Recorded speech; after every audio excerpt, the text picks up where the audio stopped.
Hey guys, welcome back to CyberGeek. In today's video, we are going to see how to use Wireshark tool.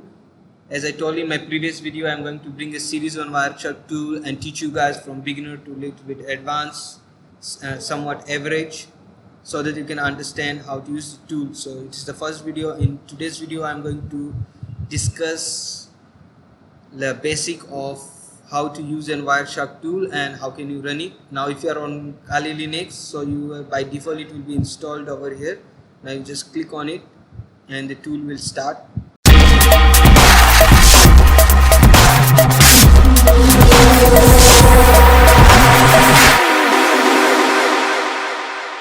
Okay, now for example, if you are confused what this all looks like, okay, now let me just bisect it. Now we are here. Now we're gonna type if config. Now for those who don't understand what's going on, let me just tell you that now I typed if config because to make sure which I mean what is your internet connection name, like you see over here. Now those who are confused, you can see this, it says ETH0. This is the network connection you are connected with, and you can see the IP address over here. Now you can see in the Wireshark tool there's a name called ETH0. Now you can see an activity going on, that's a wave, which means an activity going on. If you see a single line or plain line, it means nothing is going on over there, it has no activity. Now you can just, this is your ETHO. Now as you can find it in the terminal itself.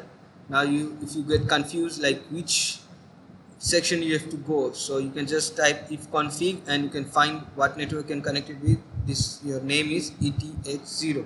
So now we are connected with ETH0, and once you click it, now one more thing, if you are using Wireshark tool, now it's going to capture only the packets what's going on inside your system, not the whole Wi-Fi network. Okay, so now you see whatever it's going on, it's just showing what's going on inside my system, because over here I'm writing a Chrome browser, so that's the reason why it's showing me this packages. And now let me show you what does it mean. So you see over here I call NO, which is mean a number, and time, what's the time it's been taken, source, destination, protocols. Now what kind of protocols you have? You have TCP, UDP, HTTP, ICMP, and length of the packets, and then info, right? Who has an ARP acknowledgement, it's communicating with their, it communicating with on the network, ARP, UDP. Now if you understand the basic concept of protocols, it will be very easy for you guys and why you use those protocols. Now over here you see this draw packets using your color required, right? Now you see over here, once you click on it, you see the interface has been changed and it's been colored. So now you can see this, the UDP and SSTP are looks like this is in blue and this is like kind of pinkish color. You can give any color to any protocol by in your convenient way, which helps you to identify the protocols easily. We can use this color coding. Now for now I'll just remove it, and now you see the shark symbol over here, it is used for capturing the packets. Once you click on it, it will start capturing. So we are already capturing. Now these two buttons are enabled. This is used for the square red one for stopping the capturing. If I click, the capturing has been stopped. Okay, now the third one you see over Wireshark symbol with an arrow, which is used for restart the capturing. So I'll start the capturing in a second.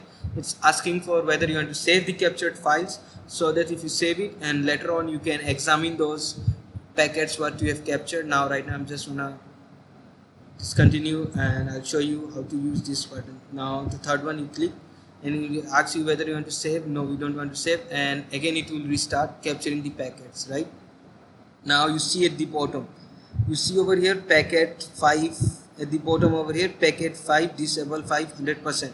So it's telling you only number of packets, how many is captured and how many of them are displayed. So for example, if you are using some kind HTTP and hit enter, now how many packets you have captured, which is 5, and displayed is 0 because we don't see anything, so it shows 0, but actual packets capturing is 5. So through this you can understand what's going on over there and how many packets you are capturing and how many actually you are seeing it. Right now this is what the basic is. Now this is how you understand how a tool works. Now let me just restart once again and show you guys some stuff. Right now I'm on HTTP. That's the reason why it's the current filter HTTP you see over here, right? Now HTTP. Now if you do any activity on unprotected website, it will be shown over here. Now this website which is unprotected, it is not HTTP, it's an HTTP host protocol. So for example, I just go login. Login is admin and the password is 12345. Hit enter. Right now you just go on the tool and you see some activity has been happened, and you see over here login application unroll found. Right, you don't have to click, you just click on it and you will saw it below. Transmission protocol, TCP, internet, IPv4. We are using IPv4 here, and Ethernet, your cable frame. How all we can, like for example, you see the destination which is this, and the source was VMware, which is I'm using a virtual machine. Now this is your internet IPv4. So this is how you can understand this, how it works. The IPv4, you know, header file size 20 bytes, total length, and you can dissect them. And the cool part is, the actual part of it is that if you are on an unprotected website and I just log in, right, I gave admin and password.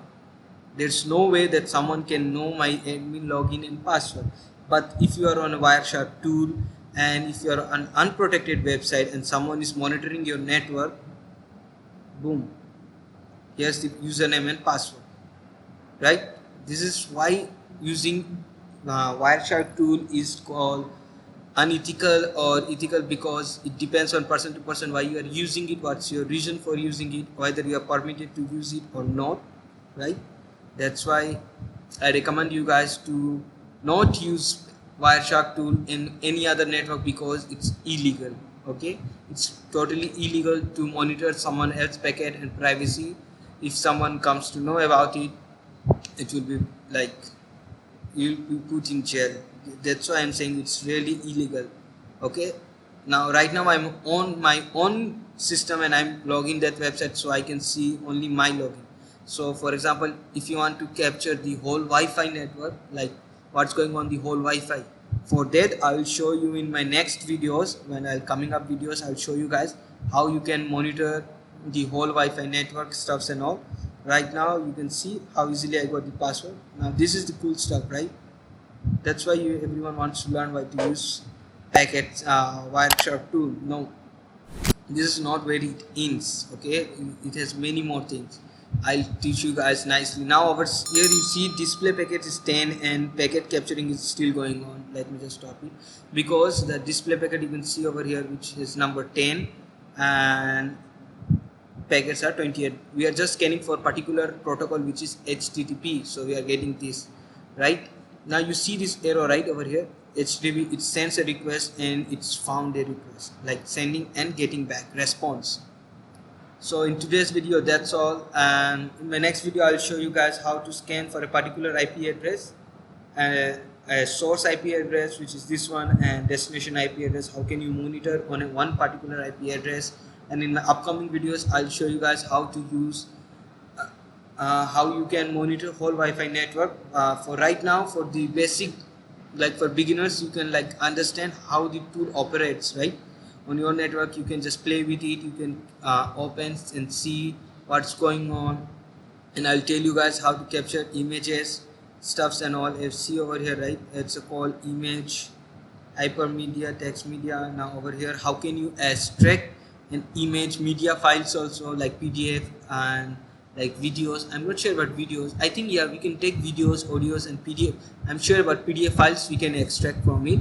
I'll show you guys that also. So for till then, we'll meet in the next video, and goodbye.